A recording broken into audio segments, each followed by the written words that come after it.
Moins de monde dans les gares et moins de monde dans les trains. En début de semaine, la SNCF enregistrait 15% seulement de taux d'occupation en moyenne dans les TGV.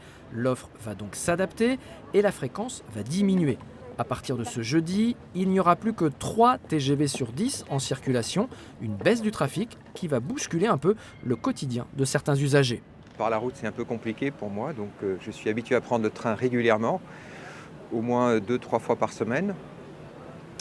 Voilà, donc je vais essayer de m'adapter et de prévoir mes déplacements. Je comprends un peu, mais c'est un peu embêtant quand même pour les gens qui en dépendent, quoi. Bon, il y en a moins, c'est sûr, mais il n'y a personne dans les trains aussi, faut dire. Ils sont vides.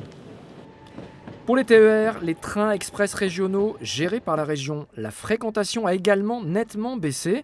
Il y aura donc aussi moins de trains en circulation, mais seulement à partir de lundi prochain.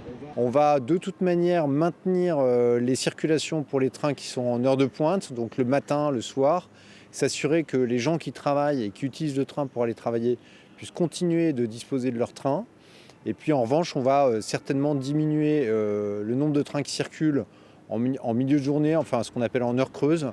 Et en plus des heures creuses en semaine, les circulations du week-end devraient aussi être revues à la baisse dans la région. La priorité, c'est de pouvoir transporter des scolaires, des salariés qui ne peuvent pas télétravailler ou encore des personnels de santé.